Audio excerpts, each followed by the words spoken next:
laughing your ass off at my team. There's also... shut up. He's a lock. He's in your team. He's a lock. Yeah. He's a lock.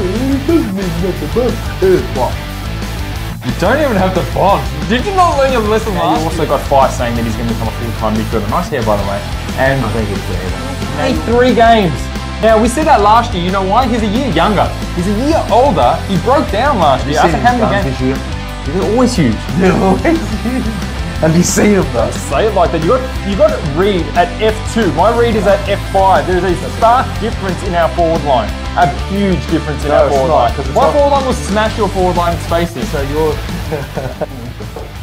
Welcome back to SuperCoach Masters. My name is Giles and I'm with... I'm Jamie Nizar, who's a much more attractive, better looking, smarter version of Matty Z. I can't disagree with that at all. This is Jamie, he's my brother. If you are a SuperCoach Masters fan, he was on my last podcast with you last year. You made, I think it was 1 or 2 appearances? I did, made 1 or 2 appearances, but I understand why I'm back. When the looks attack you, you've got to get the A team back in.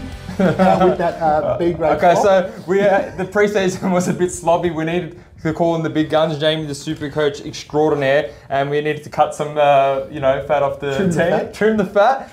And that's what's on everyone's mind. It's like, where the fuck's Matty? And I'm going to put up a question for you, Jamie, right up on the screen for you guys now. Why isn't Matty on the podcast today? Is it A, family and work commitments, B, traded out Heeney, C, scored less SuperCoach points than me, or D, ran with 2 loopholes? Well, Geordie, I think it might be a combination of all 4, because I know he scored less than you, which is pretty funny. I know he didn't have Heeney. I know he didn't have Heeney because he's been asking about Heeney all morning. He didn't have Heeney. He was so hot on Heeney. What happened? I don't know, chat. I don't know, but I didn't have Heeney either. So I didn't have Heeney either, but he was really hot on Heeney. He's really, really hot on Heeney. But family work commitments, that's probably up there somewhere. You know what? You got to lock in an answer. You can lock in more than one if you want, but which one are you going to lock in? I think it's probably C. Scored less SuperCoach than you. Well, you know, I'll take that. That's correct. That's right. But it was actually B, C, or D. I would have accepted as the right answer. Wow. What do I win? You win a SuperCoach Masters beanie, just $39 on the merch store. Really? Yeah. All right, guys. Nice fun. But yeah, Matty isn't on the podcast. Obviously, it's because he traded out Heeney or something like that. We can't do anything about it, and obviously, my man Zach Fisher failed to fire, so... I know, and I know you're going to probably cop a lot of heat for. I already saw some people... I've already copped... I've been screenshotted private chats where people are talking about my decisions. Private chats. I think, people also need to realise that they can pick their own team. You know, No, they can't. They can. I mean, you and Matty and myself offer advice, and it's up to them what they do. They're grown-ass men. Do you know how much I missed my first... You know, I'm going to put my team up on the screen this early, get it done nice and early. We're going to have... This is my team, guys. I went with this. There were not too many late-minute changes. It pretty much is how you kind of... I showed you at the live. I have Sam Berry and McKercher on the bench. I unfortunately played Sanders and Roberts over them. Ran with Gawn. I ran with Gawn over the Grundy. I just backed him in and he repaid the faith and he looked really amazing. He did. People will try to be scrambling to get Gawny back in, 162. I did go for Jackson over the Heeney and Hogan and Flanders kind of stuff. Yep. Oh, man. Yeah, it's not the worst looking team. I said, who are you most, besides Zach Fisher and his 50, who are you most disappointed with the output? To be honest, it's going to sound really weird, but I'm really disappointed with Tom Stewart. I know he scored 105, but against St Kilda, that's 150. I really didn't like it. And you know what? I don't want to... We'll get to trades in a minute, guys. We're going to cover trades. We're going to cover all the players that we kind of need, all the players that we can get rid of. But at the moment, this is my team. This is how it is. And I'm not too happy with it, to be perfectly honest. I know I scored right here, 2,155, and you can see Matty right next to me with 2,100. 2126. Not the worst score. Well, it's not the worst score, but I'm pretty dirty on myself about this. I had the Bont captain. So you ended up going with the Bont and not Zach Butters.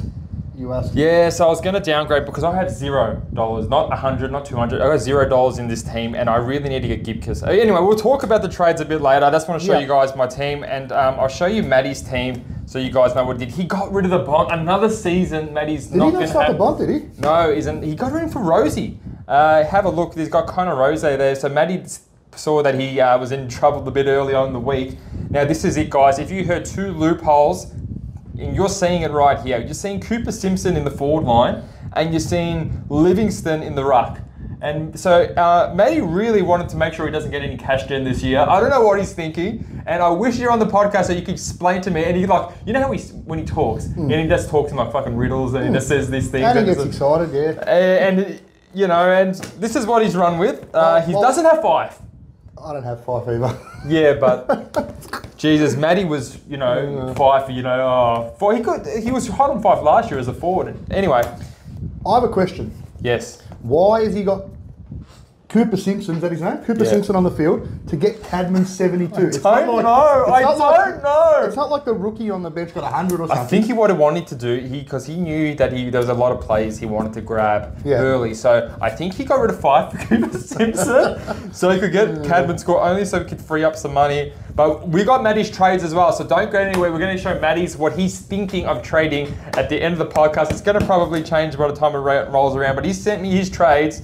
And we are so disappointed he's not on the podcast. I can't stress that enough. Yeah. It's not just, you know, champ, I understand, no, disappointment. But we got Jamie here, so it's a bit of an upgrade, so I'm happy with that. Now, before we even go forward, I have to bring up a couple of things that really pissed me off on the way here. Tell me. Oh, okay. One, I got lost, and I get lost every time I come out to this absolute hole of a suburb, which will remain nameless because I don't want to, you know, bag anyone from here. But it's a hole. It's an absolute hole. Here, but yeah. There's roadworks everywhere. It took me 40 minutes to get here when it should be like a 20-minute drive.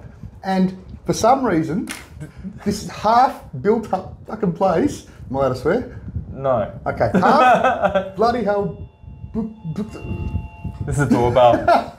Oh gee, that's new. I absolutely hate this drive. Absolutely hate it. And I don't know if I was going to say this. I said it to you when I walked in, but I am going to say it. You got some big women that live in this area. Where did you see these women? Are they at least walking? At the park, and there was about 5 of them all together. And I'm thinking, what is happening here? All right. You got some.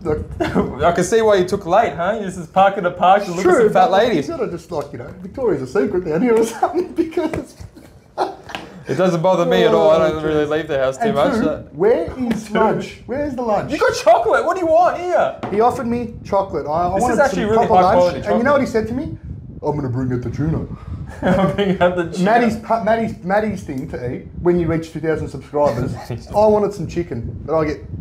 It's not bad chocolate. Is it vegan chocolate? No, well, you know, every dark chocolate is technically vegan. Anyway, let's get into some SuperCoach. Before we get to some SuperCoach, let's get into some coffee shouts because there was a bit, and I did a live, but the live there's a bit of connection issues because as you said, I live in the fucking bush. But here we go, coffee shout, and let me just say a big happy birthday to Wahab, the king, the #1 supporter of the podcast. We fucking love you, Wahab. He's the #1 ticket holder. He's the #1 ticket holder, head and shoulders. I have no idea. Happy birthday, legend. Happy birthday, Wahabi. And he's bought 10 coffees, 10 coffees, 10. And this is why he's the #1 ticket holder.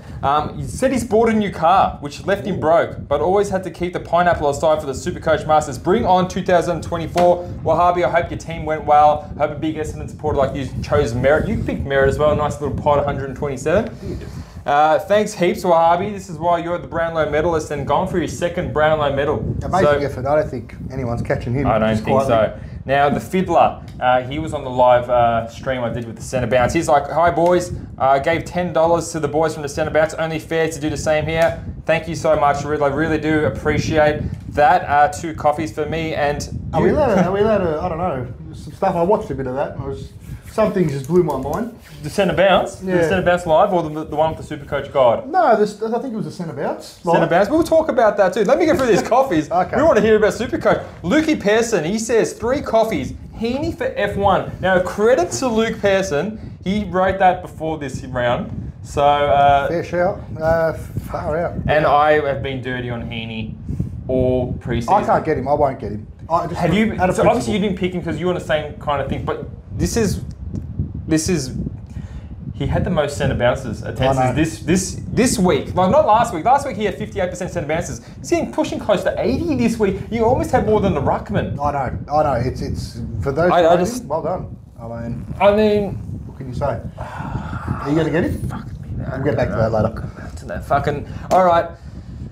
40, big 40's got 5 coffees. Love your work, guys. Would love to see a team rating if you've got a chance in your lives. Look, as you can see, 40, we are absolutely swamped with messages in our inbox, video requests, and obviously we've got to get through with the actual SuperCoach 40. Love it though. Happy to tell you all on a new one. I think we did on the Centre Bounce, but it's a good idea by 40 though. You should find some time to run a segment. I'll find some time, mate. That's when I'm between recording for podcasts. Tap out the loyal fans. Shouting Lukey Donlan bought 3 coffees. Jackson at R1. McKercher faded hard. As the great Mario once said, here we go. Now, McKercher actually played really good. Now, a lot of people did fade him. Do you reckon it would be a priority to trade in McKercher maybe the next week or so? Not this week. I think he can watch for another week. He did do well. Good roll. Yeah, it was a great roll. I think it blew out Maddie's theory that he only scores well when Fisher went off. Yeah. But Fisher wasn't playing, was he? No, he did well. I mean, he's on the watch list. I won't be getting him this week, that's for sure, because I mean, he could turn around and get a 40. He could get injured. You don't know. You don't know, indeed. Yeah, but it's a great for those who started Jackson as well. What did Jackson look at? 115? 113. It's not bad. Not bad. Not the worst. Now, Breddy, your mate Breddy. Breddy. He said, what the hell is going on with your hair, Geordie? That is for the bin. Fix it ASAP. Lol, Maddie, I miss your face. And you're going to continue to miss Maddie's face, Breddy, because he's not here. And he didn't join me in any of the lives. So, Breddy, you get the Muppet sign for that, Breddy. That is right. What is going on with your freaking Hey, hair? I have saved a bunch on haircuts since growing hair. Far out. It's the first time I just realised it for the first time in a while. Yeah, it's what you told me about a month ago. No, I didn't. For my birthday. No, I didn't. Didn't you? We're in bloody March. It was at the end of March. Oh, fuck, shit. All right. Time's flying. Yeah, Breddy, fuck you. No, give him a shout. Good. Yeah, good, shout out you, Breddy. One Thank coffee. You. Wahab got me 10. You're not even a tenth of the man he is. And I'll be back soon to kick your ass in Football Manager. Don't worry. Don't appreciate that, Breddy. All right, CJ Samut. One of my new favourites of the podcast. New this year to shouting. Hey legends, have another 5 down, lads. George, make sure you share with Maddie. I ain't not sharing shit with Maddie. As you can see, CJ, he's nowhere to be found. Go easy on the Paul champ. I love him. I'm provoking him to come because I know he has a lot to say, and I know he's going to be itching to come on the podcast and just give his spiel, why he had loopholes, why he left out bonds, and I want him to say it all, but until he does come on the podcast, it's my narrative, Maddie. Get him on later in the week. Yeah, we'll see. He's unsure which forward rookie to get in. Sorry, CJ, it's a bit late. Already have Reed, Sexton, Cadman, Wilson, and Lazaro, or Lorazzo, as we like to call him. Currently have Gallagher in my team. He's for the bin. Can't trust his job security. What do you fellows think? Sorry, I couldn't get back to you early, CJ, but Gallagher is a piece of cucks, and I think even Windsor, he got subbed off and still got a 70. He did all right, but it's a subs worrying that he's even in that conversation. Yeah. Well, I think Billings was the sub as well, and now he's got 119, and he's got 11, and now he's 109. If he gets a 60, he goes up about 30 grand. I know. So it's another one that we're going to be talking about in the trades at the end of the potty. Yep. So everyone stay tuned. Now, we also are going to give out the league code for whoever isn't got it. So, but make sure you do subscribe because the prizes are not going to go to you unless you've been subscribed for the whole year. So make sure you join the league code. I'll actually give it to you now. 523877. Join it. Join it. Subscribe. And that is about it from that. We're going to talk about... Are we missing the coffee shirt there? Oh, did we miss someone? Someone wrote in. It was Dockley, and I know that because he messaged me as I was driving here. Docky? He must have been on there. That's all right. Did he do it a bit too late then, Docky? I don't know. Yeah, he did it about an hour ago. An hour ago? He goes it was juicy. I don't know. I haven't read it, but I know. I haven't got any coffee shout from you, Docky, so you don't get mentioned. Next time you get mentioned. Next time you get mentioned, Docky boy. Yeah, sorry, there's nothing from you, Docky, but we do have the leaderboard. Okay. And bring it up, please. The leaderboard is... Here we have it. Look at that. Wahab is firming hard for his second Brownlow medal. Now, if you don't know, Jamie, I know. You know because you watch every episode, but if you finish first in the year in SuperCoach, what do you get? You get the Brownlow medal, which Wahhabi has got. Second place gets the Norm Smith medal, which was taken out by Big Ocker. Wow. And third place is the Coleman medal, which the Brucey took out. Now, Brucey gave us a super thanks in one of our live videos. So Brucey he was last place, but that's what Coleman's can do. They can just kick a big bag, and now he's all the way up to 5th. Wow. Dave turned it up 90. Luke Donlan 120. Look at that, CJ Samud in his first Yeah, second place is firming for a Norm Smith medal, and Wahab is just the man that can't be beaten. Now, look, if you look there, Brady has got the Muppet on 10 SuperCoach points. You can't give him the Muppet. He gave you bloody a coffee shower. That's a bit harsh, isn't it? Yeah, nah. Look, I'm not going to sacrifice myself for $5, Brady. No, you get the Muppet, Brady. Be better. And there we have it. Fair enough. Okay. Now, let's actually talk some SuperCoach. It's been about 30 minutes and I haven't mentioned one thing, Jamie. Now, that's okay. What do we got for him, Jam? Oh, well, let's go for the first game of the round. Now, I actually feel like a bit like the Veronicas because I feel very untouched. I feel so untouched. Am I meant to? No. Yeah, I can see. I don't like. Just yeah. Yeah, I know. Get to the game. Get to the game. Now, Carlton, Richmond, was that the first one of the round? It sure was, Johnny boy. Now, anyone relevant that we need to talk about from the Carlton Blues? They had the bye this week, so I wouldn't be picking up anyone, but Carroll is definitely one to keep an eye on with the 20 touches and 74 SuperCoach. Carroll he was on my bench. Very happy with the role. He should have gotten a bit more. Mm-hmm. The only other one I'd be talking about is Zach Williams. Zach Williams. Now, Zach Williams owner or not? I got him in the last second, which I got him for regret a little bit. that you'd regret that, but I regret. Oh look, I think he'd be better for the run. I don't think you should jump off him per se. I think he'll be okay. If you want Massimo, then you get rid of him. I do want Massimo, but unfortunately, I have a Gipkus, and now I've got a Gipkus. I think a lot of people have maybe had him, or even on the field as one of the very high picked rookie. It's really weird. I don't think you're a Richmond man. Mm-hmm. You didn't pick him, and he was guaranteed 22 games if fit. So I understand. Where did the come from? I had this conversation with Matty for the whole off season that I wasn't going to pick him. I didn't. Why? I understand the job security. Yeah. I didn't like the role at all. I knew he's not a big possession accumulator. You know he's not. No, but his points all came from really spoils, the odd kick. So that's an intercept mark or two. And remember, he wasn't the 123k rookie, 120k rookie. He's 158k. There's a bit more to spend. Obviously, feel sorry for the kid. Get well soon, Gibbo. That's absolutely horrible for the kid. Horrible for my SuperCoach name. And your SuperCoach name, but horrible. Just my SuperCoach. But so that's why I didn't pick him. And you don't like to see anyone get injured, but I'm glad. I do if it's Matty's players. Besides Matty's players, we don't like seeing anyone else get injured. And Matty was loving it when Gipkus went down. Trust me, he messaged me. Did he send those ones where he writes like a word and extends the last letter by about 2 pages? No. It was just saying, you must. Okay, you loving this? He's like, oh yeah. I have Zach Williams. I'm holding firm because if you got Gipkus is a bigger problem. Now it's all about finding 80k to Massimo. I think that's the probably no-brainer unless you don't have Howes from Melbourne. Yeah, you need Howes. Doc was abusing him a lot when we were watching it yesterday. Absolutely, for some reason, he was just abusing him. But you got to get him. But I don't know, Jordy. Is Massimo? We'll get to Massimo, I guess, when we get there. We'll get to Massimo in a minute. But let's talk about Richmond because other than the Carlton Blues, there's no one else really. They're on their bye. We're leaving everyone out. We're going to miss them for a week, and we'll get on to the Richmond Tigers, who a couple of people on the bubble short. If you picked him and got an 88, is it panic stations yet? I don't think it's yet, but what worried me watching Richmond as closely as I do is that he wasn't in the back line for that whole second half just about. He was playing more forward. So the role is a bit of a worry still that he's 19 touches from Shorty is not really what we want, especially when he's getting kickouts. He's had a couple. I don't know if you're doing kickouts today or not. It wasn't on the run sheet, but I don't think he would have been up there for many, if any. I think Vlooston had the most kickouts. Oh, you know who's happy about him, don't you? I know who's happy about but if you're picking Vlooston, I just can't imagine what the rest of your team's looking like. So, I don't understand. He did. He's actually one of the highest scoring defenders. It's fucking ridiculous.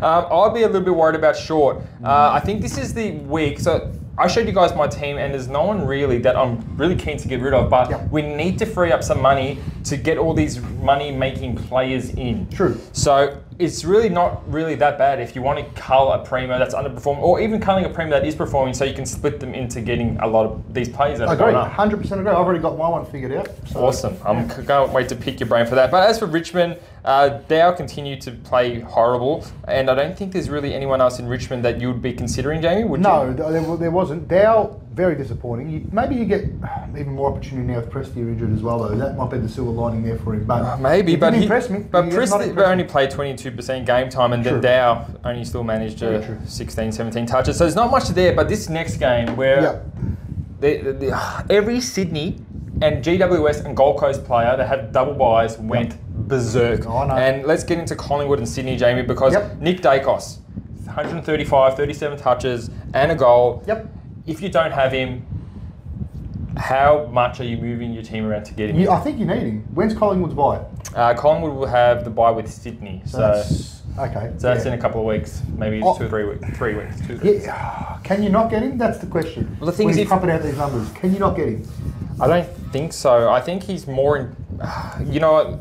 I think the bye is just throwing everyone into absolute chaos. But if there was no bye, he'd be an absolute lock. You'd have to get him 100%. But the bye, So he does have St Kilda this round.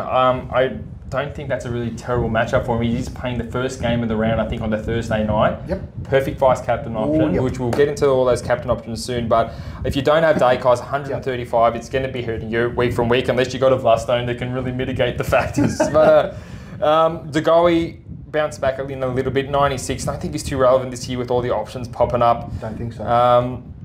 Finn McRae came on as a sub 28. Now, Tom Mitchell coming in. Should come in. He was managed after one game. He was subbed in the first game as well. I think that's a polite way to say he got dropped. It is a polite way. Absolutely. But I don't think he's out of the team for too long, and I think Finn McRae's still going to have to suffer a fair bit. Oh, I think you're right, and especially because Collingwood lost again. Do you want to comment on that? Because I know there's usually a Collingwood toss fest on here a lot of the time. Is there? I'm pretty sure I'm the level-headed one when there's a Collingwood toss fest. The best game of the round. They go nuts about Collingwood. Talk about now when they're suffering a bit of pain at the moment. What is happening there? They're playing like shit. And not only that, I think GWS and Sydney have just taken it to the next level. It's not just Collingwood being shit. I think it's the other two teams playing really, really good. Yep. To be honest, I was watching that game. I wasn't really cheering the Pies. I was cheering my players. So, I wasn't watching that. So one game I missed because we were playing FIFA. Supercoach supporter first, then Collingwood second. But I'm Charlie Dean. I wouldn't be getting him, even if he's due for some. There's so many other better rookies. Not many other players in Collingwood to really speak about, Jamie. But Sydney, there is about 50. Now, Isaac Heeney, as we said, he got the most CBAs of any midfielder in Sydney, and he beat the second most by about 5 or 4 CBAs, and he's looking... So round one, I hated it. He was getting 58% CBAs, which is not really that much. True. This week, it's substantially different, and he has the chance to be a top forward. It was difficult to say that. I know. If he continues that role. But will that continue when Adams comes in, when Parker comes in? But imagine if he still keeps that role when they do come in. Yes. I mean, why wouldn't they? They're winning. He's getting... I know. If he keeps that role, at some point this year, you're going to have to bring him in. Do you now overreact to the first 2 big scores he's had? Some people, like Matty, are absolutely saying yes. And because he messaged me and he goes, plan A or plan B. And they both had Heeney in there. Or... do you just ride it out? Because he's got the bye coming up as well. Do you see where it goes? Because Heeney has, he's historically been a big trap for a lot of Supercoach players that have put faith in him. But historically, he's never had the percentage of CBAs he did in this round. And to make things, James, let me just paint you a picture. So the next most was a draw between Warner and that other shit, McInerney, or that winger they have. You know that McInerney? Yeah, I do, but I know that Warner. Someone's got him as well. It's been a good pick this week. Anyway. Heeney. McInerney got 13 CBAs. 13, McInerney. He's the winger there. He can easily go out and Adam comes in and get that 30 CBAs, and Heeney can still keep that role. I don't know what's going on. I'm feeling so traumatized. Are you thinking that he's a must get this round? Tell the people. Do you think he's an absolute must trade in this week? I don't think he's a must trade. I don't think. No. Because I'm not trading him in at the moment. I don't really know my trades, but I got a list of players that I'm going to choose from. Yeah. And they're all disgusting names. And I'm going to tell you why, and I'm going to try and work out who's. But the thing is with my team is I'm going to have to trade out a premium to afford all this. Yeah. Because no one's underperforming really that I want to get rid of. I know Nick Martin is, but I really trust his role, and we'll get into that. What about Zach Fisher then?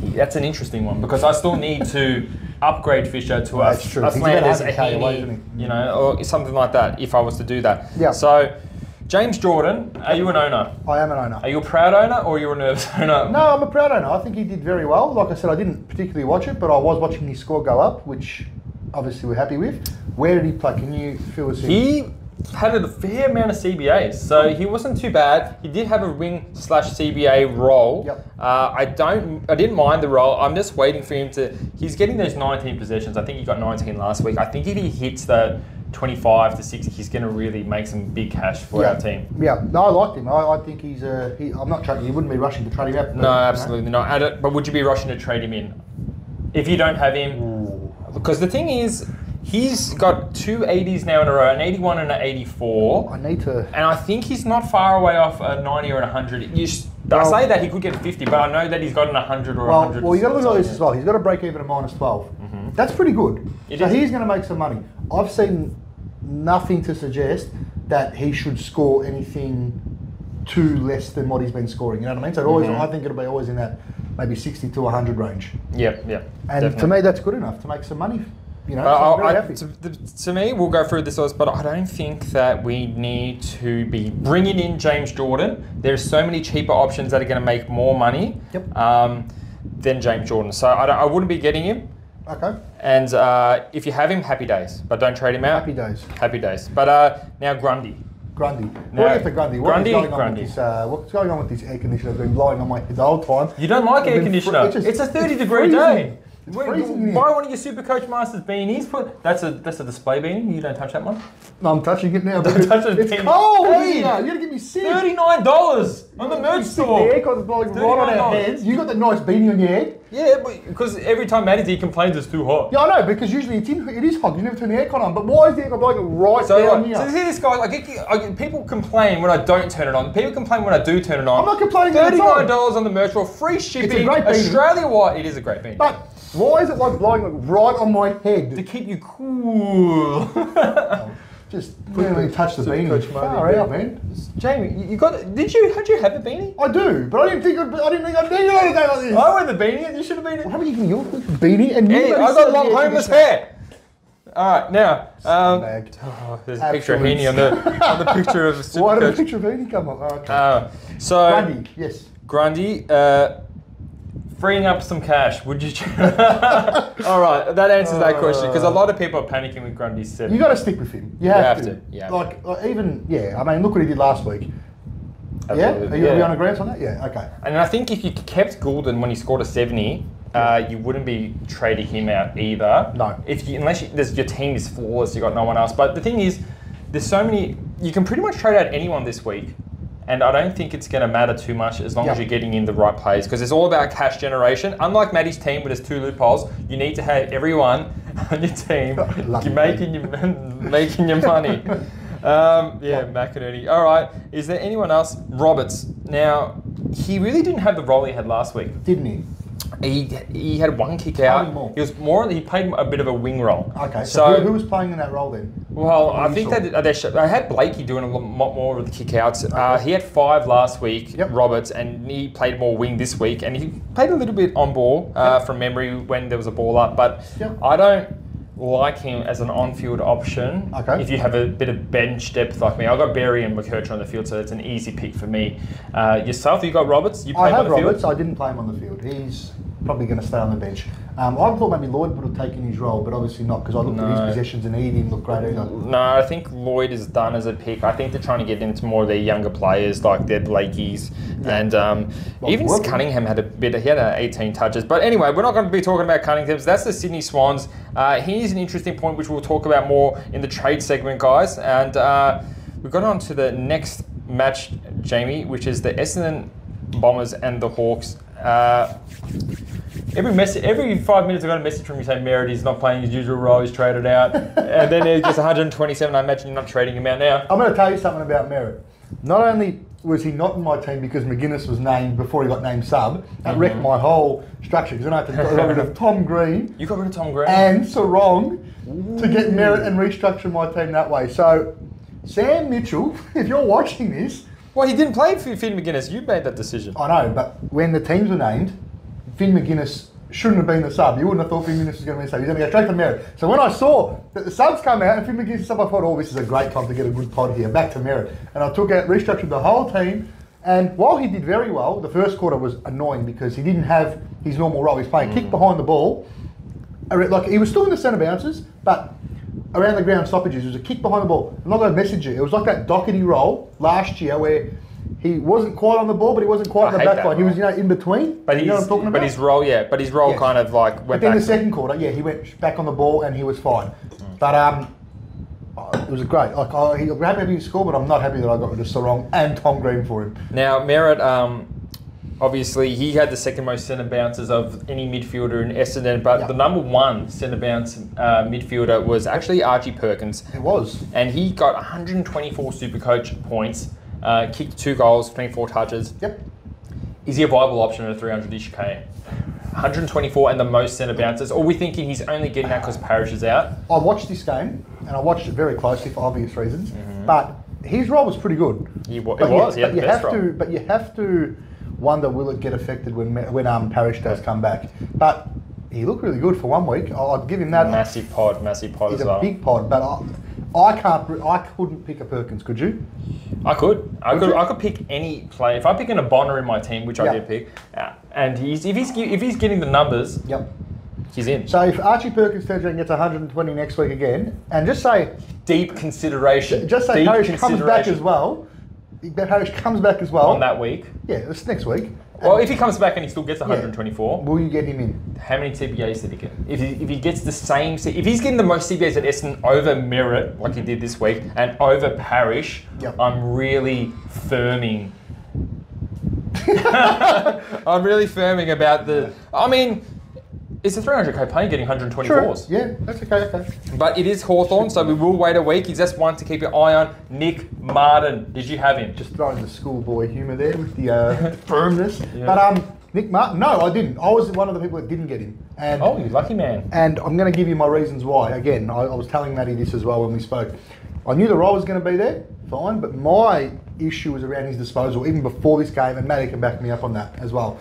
I've seen him play before, and his disposal has always worried me. Really? I think he was a pretty good user of the football other than this game. I didn't think so. I could be wrong. Stats could prove me wrong, but that was from the eye test anyway, when I was watching him last year, and even a bit in the pre-season, that concerned me. Do you think he can be a top 6 defender by the year? Yes, I still do, yes. If you have him, would you recommend trading him? And this is for you, Matty Zeebs, because you've shown me what you're going to do. No, I wouldn't. Absolutely not. No, I think the role's there. It's still there. Let's see this week if he can clean up that disposal, because he could quite easily get 150 this week with that role. It's a very good role. Let's just see if that disposal can clean up, because that was always my query on Nick Martin. Yeah, absolutely. Look, I would love to keep every single player. I would love to keep Fisher, Martin, watch them for another week, but there is so many players that are going to increase their cash, and I just want to increase my cash. So I might have to sacrifice them. I'm even thinking, this is going to sound so stupid. I was even thinking of getting rid of the bond to free up money to buy all these other players that go up in money. Well, I mean, look, if the bond's getting 126, and there's other players that are getting 120s that are, 400k, 500k, and then, I'm not saying I'm getting rid of the bond, but I've experimented with, doing that. No one should listen to that advice. Absolutely not. No, the bond should not be traded unless long-term. I know. But have you for right, you need to get all these players in. You need to do some upgrades. And every one of your premiums is scoring good. There's got to be another way to do it. You can't get rid of the bond. Okay, say you got Sarong, say you got Tom Green, say you got Bond, say you got, Dacos, Sheasel. These are real teams out there. Okay, but if you've got all them players, you'd be number one. Come on, why would you in front of any cash? Well, I'm saying there are a lot of players that have those. They're not really pods, those players. A lot of people have those players. But there's not going to be a team where any team out there, even the person that scored first, I don't know, I haven't seen his team or her team. I don't think that you're going to have every single player performing in that team. Every single one. Well, there's only about 10 to 12 premiums in a team, right? You're not going to get rid of Grundy, right? Are you going to get rid of Grundy before Bond? I'm not, no. Okay, well, I'm just saying, if you don't have any premiums that you need to cull, because every forward line premium done good. Jackson, Flanders, Heeney, Hogan, everyone. And the defenders, Dacos, Sheasel, Stewart, Houston, all the main ones, done good. The midfielders, Green, you know, your merits. Yep. Dawson, not so much. You can trade him over that. I understand. Show me a team that has everyone that's performed this week. Show me. I want to see a team. Well, the round 1 team got 2,500 points. probably some guy. He had a lot of birthday. He had a lot of Giants players. I'll tell you that. There's probably some guy that's had a birthday. That's Well, happy birthday to him and Wahab. Yeah, mate. And so look, all right. I think that's it. I think you can. If you someone traded. So what are you saying? So what you're saying is you're going to consider trading out. I'll consider everyone in my team. And we're talking about Nick Martin though. You're going to trade out Nick. You're thinking of trading out Nick Martin after 1 week, even with the role that he had. I'm going to get my screen up. I'm going to get my team up for you again. And Okay. you're going to tell me, yes. all right, who you trade to make Zach money. Fisher. You don't have to make money. Just not because lose. he's a love child and you put him in God status and he flopped like a fish out of water with a 50. You like the pun? Okay, but I need to go him up. I need Gipkus up. I need money. Well, so how am I getting, who are you getting rid of? Hang on. Why does he have to go up for? Why can't he go down? To who? I don't know. Well, who have you got? Wow. Talk about your fixer-uppers. No, I'm joking. But who are you getting rid of? So you're either going to have to give Hayden Young, which is in the same boat as Well, we'll Nick get Martin. to him. We'll get to bloody him. Yeah.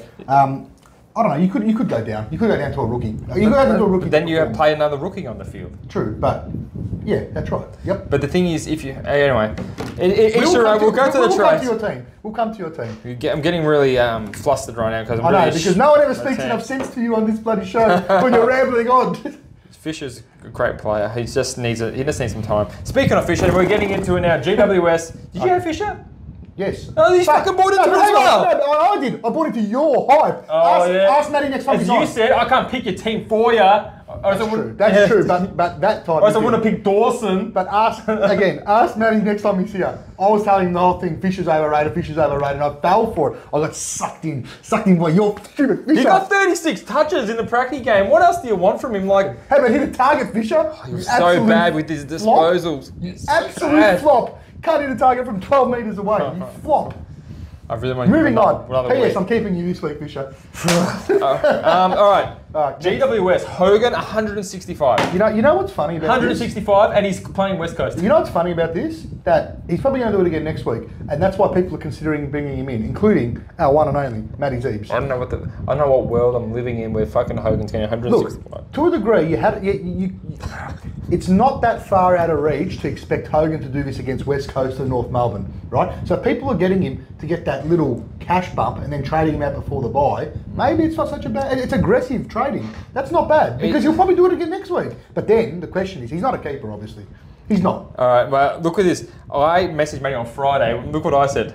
Is it Jesse Hogan time and Matty put the face where it looks like he's throwing up? Yeah, as Jamie Chatterton convinced you. Now, Jamie Chatterton was pretty hard on a Hogan, and I'm like, I can see his point. And I'm like, he got 113 against the Pies or similar. Yep. And I was thinking, is it Hogan time? Yep. Should I get him? And I didn't, because Matty gave me the vomit face. And yeah. God, I'm just 165, Jamie. That's huge. What's he going to go for West Coast? Something big, probably something big. Because is it worth it if he gets another? Because if he gets another 108, yeah, he's projected to make about 100k over the next 2 or 3 weeks. I think the bye is very soon for them. Very, very soon. Yep, next week. I think after this game, I think it's the game after. So something like that. It's a big decision. It's actually a big decision. It depends how aggressive you want to be. If you want to make that quick cash, but what do you do if you bring him in this week? Do you trade him next week on the bye, or do you keep him? You have to keep him because he'll have another huge number in his name. True, but then, well, it's a big decision. I can't. I don't think I can do it. Oh. Personally, I don't think I can do it. I am considering it. I'm considering now. Worse than Grundy, Briggs, he got 57. Some people were considering Briggs, and I didn't blame him. I didn't blame him either. Now Briggs, he got destroyed by Sherry. Now, I really think Briggs is going to destroy Williams from West Coast. I think he will get 120 plus. I think everyone that comes up against West Coast until what's his name is Avan Solo was the top scorer for Port Adelaide. So if you got Briggs, I think this is a golden opportunity to hold firm, not because he's going to make money or lose money, but because of some scoring on field. If he doesn't perform against Williams, you have no reason to keep him. And he will have his bye then. So what do you think? Briggsy, I think, is more of a keeper than Grundy. Based on He's playing West Coast. When Sydney play West Coast? Whenever they do. Sydney's got to play West Coast at some point as well. They but, do. But if I had Briggs, I wouldn't get rid of him based on. I'd rather get rid of Nick Martin before I get rid of Briggs, only because of the points on Swift. Yeah, I think he's going to do some really big. You know what? Well, he has to. There's no way around it. Now, I think there's a bunch of all these players are going to have their bye. So I think the only one you really consider, there's Tom Green that I think half the competition doesn't have. Yep. I think you need to look for Tom Green after his bye, because 100%. If he gets 120, guys, he's only going to go up about 20-30k, yep. And that's not insurmountable. Yep. So if you really go, fuck, I wanted to get Tom Green, but his bye, I was going to pick him after it. Get him after it. Let's pay 20-30 grand. It's not going to kill you, but he's scoring against West Coast Mind. He might also get 180 this week. He might get 180. He's definitely my captain option, yep. I think, this week. Maybe. We'll get into that a bit later. Yep. We're going to do a lot of things later. Now, top scorer for North Melbourne, the Sneasel. Yep, continuing that form from last season. Nice role, played really well. A lot of ball back there as usual. I think it's a very underpriced Uber Premium 550 when you got your Stewarts at. Look good. No, he looked good. I don't think we need to bring him in at the moment. I don't think you need to be focusing on any of these real plays to bring him in unless they're kind of on the bubble. McKercher is definitely going to be a corrective trade. He scored 94 Dream Team, 88 SuperCoach with 22 touches. Okay, so McKercher is definitely going to be someone that we're going to need to bring in because he's going to get DPP and he can take a Howes and Williams off the field. Correct. Yeah, I agree. But like I said, probably wait a week. I'd wait just in case. I think because now all these Sydney Swans, GWS Giants, and Gold Coast Sun players are going to be on the bubble. Yep. We've got to focus on them. Then McKercher is definitely one you have to look on. I think you need to use 3 trades this week. I think you do, because there's going to be so many players on the bubble next week, and you need to get everyone. Correct, and I think it's a good time to probably use a boost, even 2 boosts next week, because you've got to have the best team, in terms of making money and maximising your cash generation. So that's what they're there for. And speaking about losing some cash generation, now we're talking about Zach Fisher a bit. You got 21 touches. Yep, he sure did. 50 SuperCoach, 84% time on ground. What are we doing with him? None of that was the issue. The issue was he can't kick. Well, the thing is, he definitely can't kick. But why wasn't this spotted 20 weeks before? Well, it was. But we think that going out of the fence, he does a long kick to a contest outside 50. He doesn't have to hit a North Melbourne play. He just needs to kick it out of the contest outside of the 50, and he gets about 6 points. Yes. But he didn't do that. He kicked it straight to the Giants play. Several times. Several. And some of the kicks he done with us. I know, I saw him. I know. You couldn't help but laugh. If you get rid of my boy Fisher, I don't blame you. And are you getting rid of him? No, we'll get to that. We'll get to that. No. But Dursma from the Roos, I never really considered because he's playing forward line North Melbourne, but he done a pretty good. He 10 touches and 2 goals. There's not much to write home about. He got 71. Well, I got asked about him from a few of my mates that were looking for some advice, and I gave them that same advice, that he's a forward player. Small forward. He only touched it 10 times. 70's a great score, but he's overpriced. I think that's his ceiling. I mean, I think he might have another goal or 2 in him in the best case scenario. But look, don't get me wrong. He could churn out 100 one week. You know what I mean? When they win a game, or he just plays really well. Yeah. But I don't think you can get him, especially not this week. At least wait another week, see what he gets. But he's in that bad role for. He is. I definitely agree with that, Jamie, but Sherry's also another one that you want to put in your radar. He done really well in Dream Team, 121, but in SuperCoach he got 107. Could he be a keeper?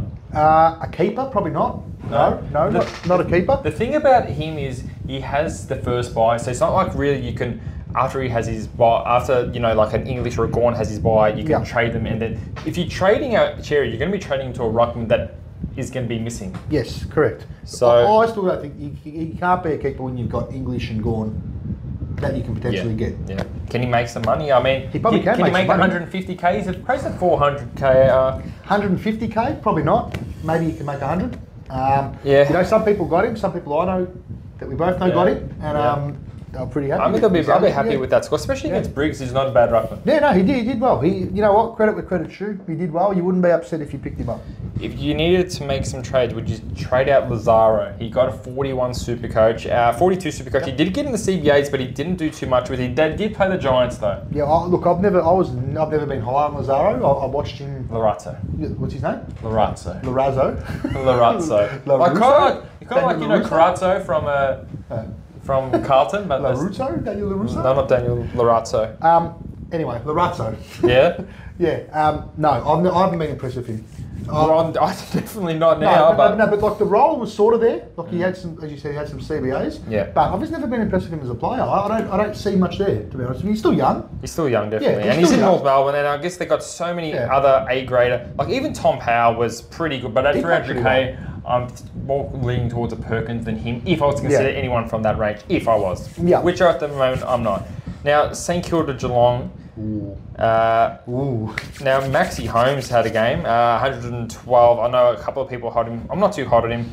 I don't think he's. I liked his role. You did? I liked his role. Tell me about his role. He was coming out of that back line, streaming out. They were looking for him. He was hitting targets, unlike some other player that we've just named that was coming out of the back line and clangering all of them. Who's that? Zach Fisher. I thought we were talking about Geelong players. But we are. And they had exactly the same role, I felt. They were both coming out. The only difference is one was hitting targets, one wasn't. He had a great role, and they were using him. Did you watch this game? I watched the other game. I was on at the same time. I was flipping, but I was watching this game first because I had a few players in this game. So, what do you think of Tom Stewart? I have Tom Stewart, and I picked him over Houston. I did, and you know what? It's an improvement over last year when we both got him, and he got like 20 and out in the first minute of the game. I thought he was due to owe me something, but 22 touches didn't impress me. St Kilda concedes the most points to defenders. They only explain Max Holmes' score, but Tom Stewart, this was a game where he should have feasted on them, and he didn't. I'm a little bit worried about his output for the rest of the year when there's so many other options. Look, you know, Jordan, he's probably a watch, as in watch him next week, because if he doesn't score well next week, he could be your one that you're getting rid of to free up some cash. But look, the role was there. The role was the same as it's always been. I know you watch every podcast, and for some of you didn't. Do you remember my team review when I had too many free plays, which was Luke Ryan in there? Yes. Caleb Sarong in there? And I think Fife and Hayden Young. Yes. I missed that team. I missed that team because Luke Ryan. I got talked out of Luke Ryan, just FYI. Thanks, Mikey. But anyway, yes, keep going. I mean, I was really hot on Luke Ryan, then I saw some other content creators as well, because I also like to brush up on my homework as well. Do you? I don't watch them. Because they said, it's a fair call, because they said, Luke Ryan, he won't be able to kick over 40 metres, I reckon he's going to regress this year. You know what, that did put me off a little bit as well, until I saw him in the pre-season. He was fine. I like the tipped hair. Everyone looks for him because they can see him from a mile away. But anyway, when I talk about Freo, we're talking about these duds from Geelong. And Dangerfield, I know Dodo's going to be happy with Dangerfield. He likes picking some duds. He got 134. He kicked the winning goal, didn't he? Sean Manor got more points than Jai Clark. Jai Clark actually had a fair bit of CBAs. He only got 13 touches for 13 Supercoach. That's a point. 1 point. Going at 1 point of disposal. That's pretty good. I'm really surprised he wasn't subbed. I'm really surprised. He probably should have been subbed. He didn't look great.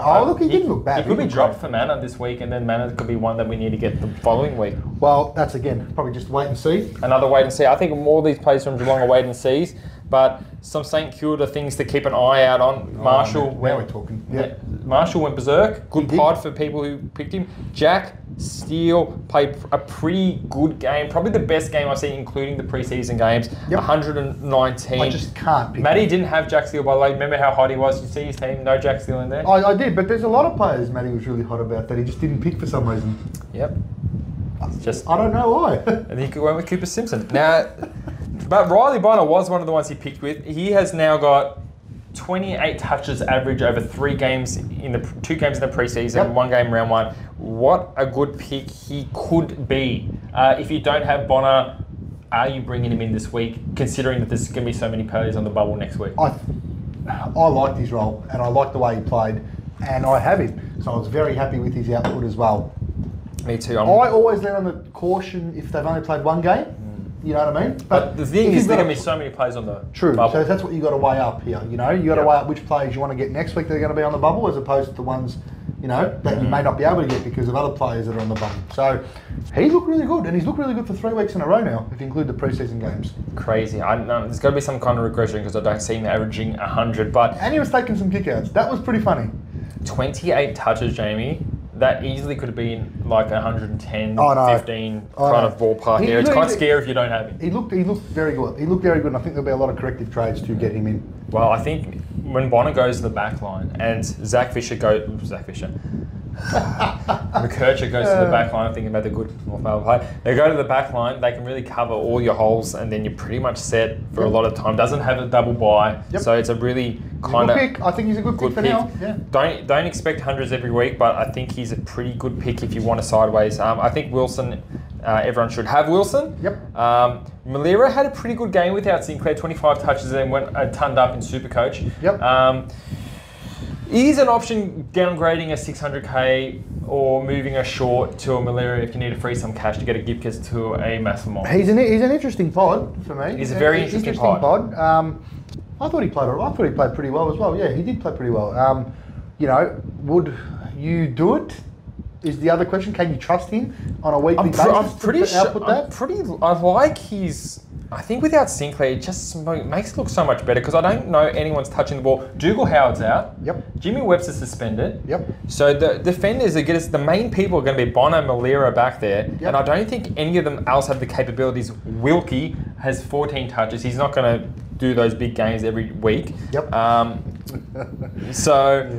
What do you think of that? Like Malira? Look, for me, I wouldn't get him. I just couldn't. I don't trust his role. But I think when Sinclair returns, there's a lot bit more uncertainty. There's going to be a lot of uncertainty for a lot of these St Kilda players in the back line when Sinclair returns. But does he go in the midfield? Does he go back? Does he split his time? That will impact probably negatively a lot of these St Kilda players because there'll be more points to go around, more kicks.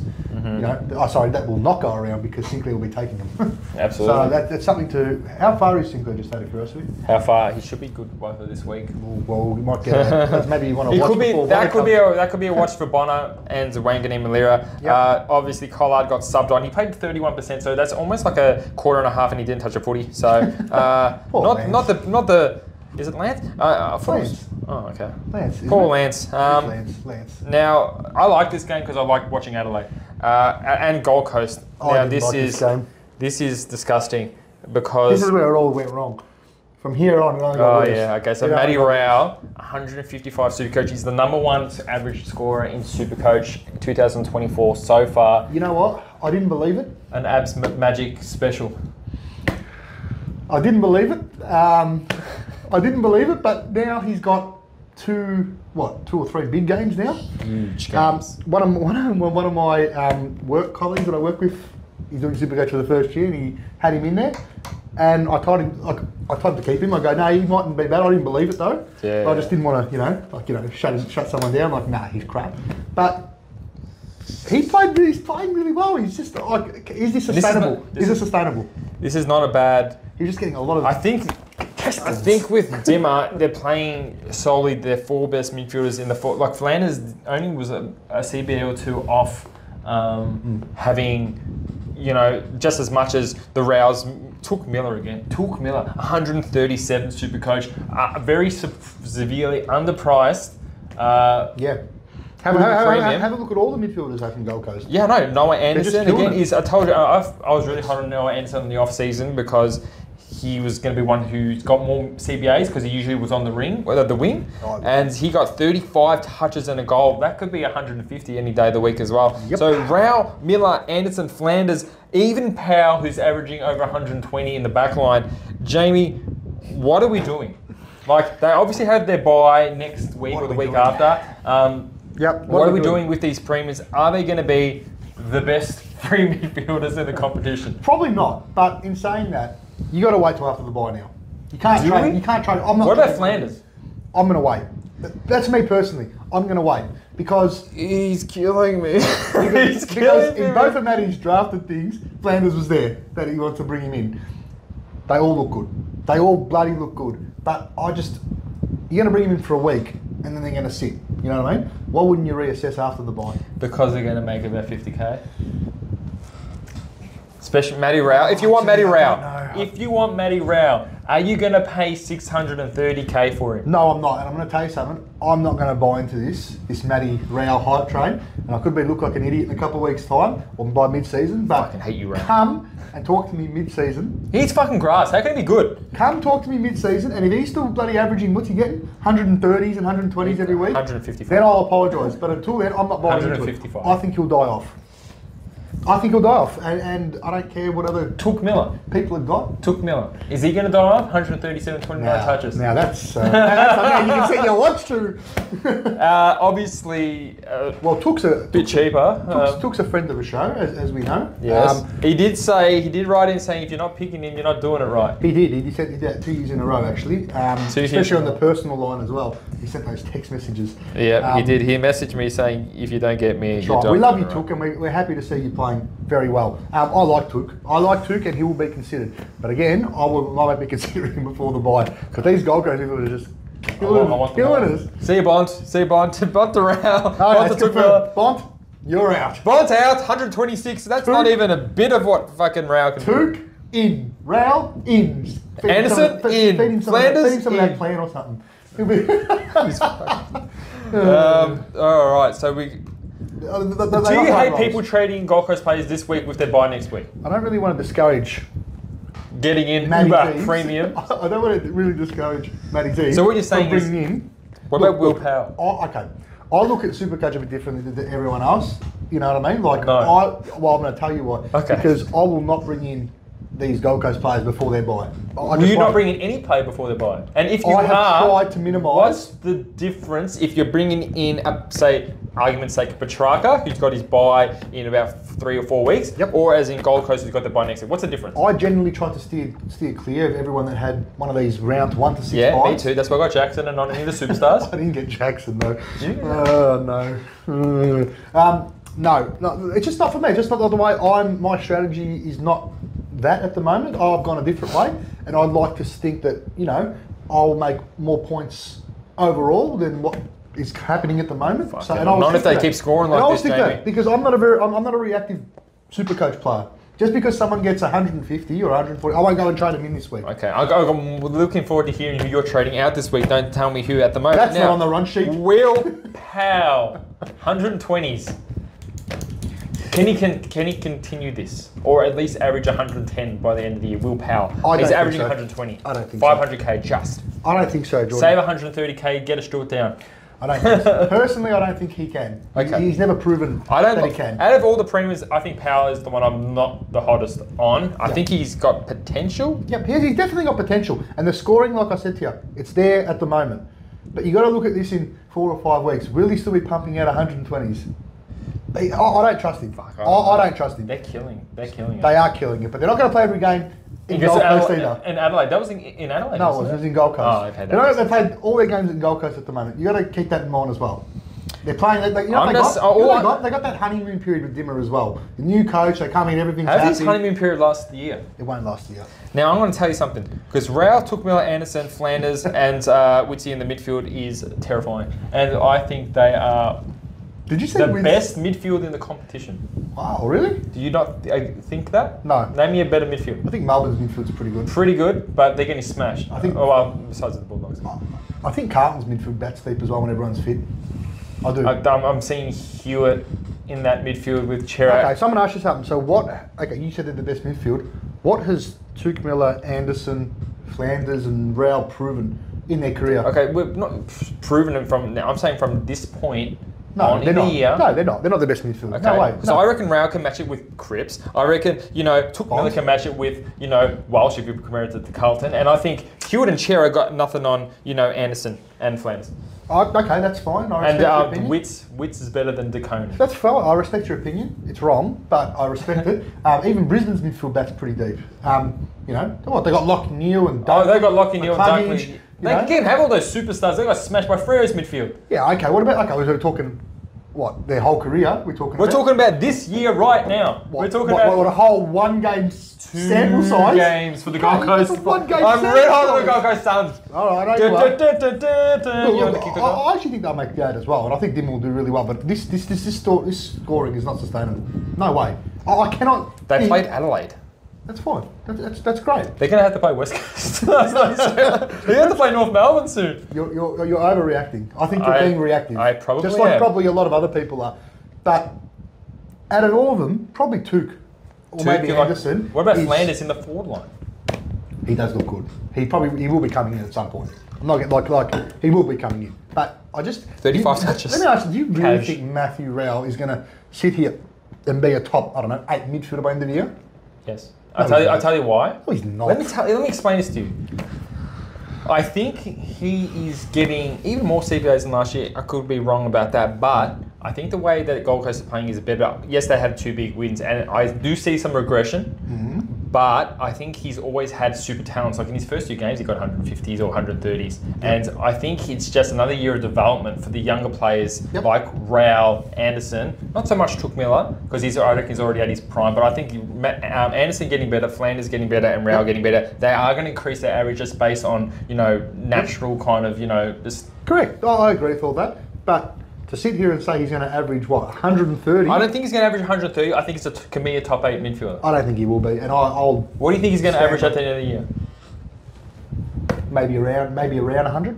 Around 100. You know maybe how many 50s he was, you know how many 50s you have to score just to get down to that? Maybe about 105 and stuff.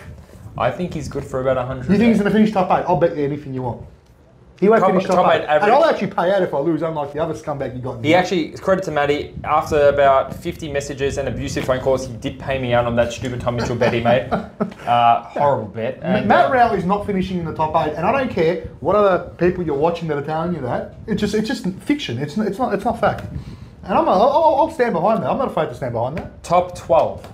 No, top 8. You said top 8. Why are you backtracking already? Backtracking. But because that could be split by a half a point if you don't Big think. Deal. But you think you said he's the best. Okay, you think he's going to average 105? I'm going to bet you anywhere. No, 105. You're already backtracking. You're backtracking. Hey, are you backtracking? No, but will he average 105? You're speaking over me because you know that you've made what you said is ridiculous. He's not finishing top 8. Okay, and he's not going to average 105. Top 8. The initial bet was top 8. I'll eat that stupid tuna if he finishes in the top 8. Okay, but what about the 105? You're not confident on that? No, it doesn't matter though, because he won't finish in the top 8. That was the initial discussion point. I'll give you 108. No. Okay, I think that just proves he will not finish in the top 8. Timestamp this, bookmark this. Clown emoji. Clown. You're a clown. Now speaking of clowns, people who bought in Buderick at mid-price, he got 17 Supercoach. He was never a great pick. He was never a great option. No, with Powell in the back line and Sexton. Sexton's a really good option if you don't have him, which you should. You need to bring him in this week. We love the Sexto. Everyone loves the Sexto. Now we need to talk about the Lairdstow and the Adelaide boys, because Matty Crouch with 73% game time, 33 touches, 114 Supercoach. Do you have Crouchy? No. Now, this is going to really hurt to talk about these Adelaide players for me. This is what we want. Oh my God. Me and that stupid McCarley.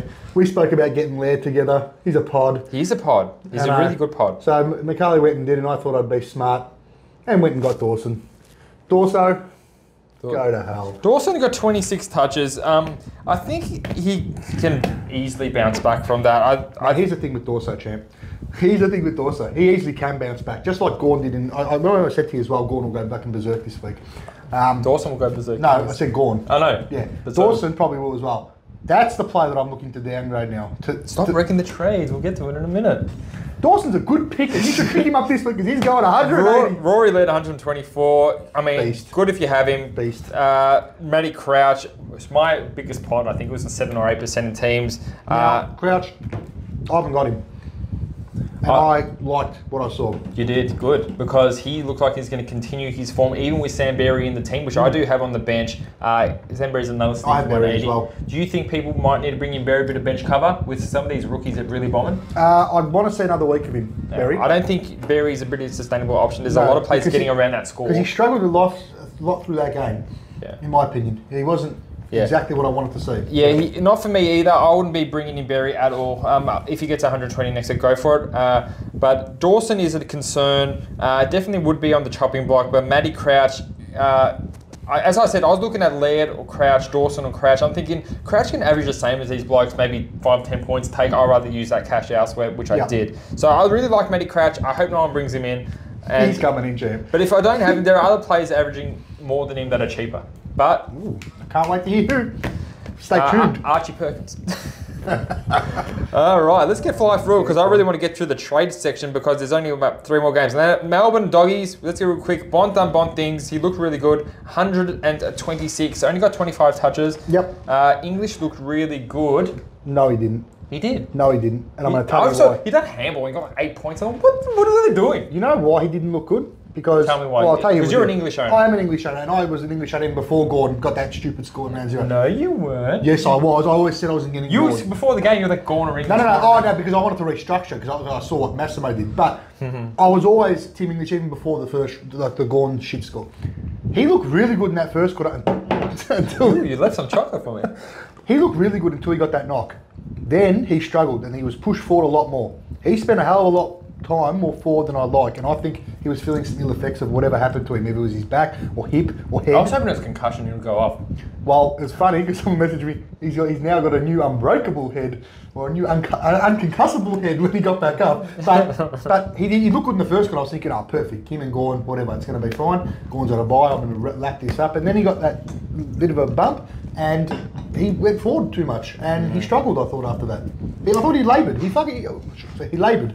And it's a shout out to all the people who want to make Gordon captain. I wasn't for it after watching a 70. I don't think you can ever captain someone who's coming off a 70, but good on you for the guys. Did you see what he scored against the Bulldogs in his previous last 130.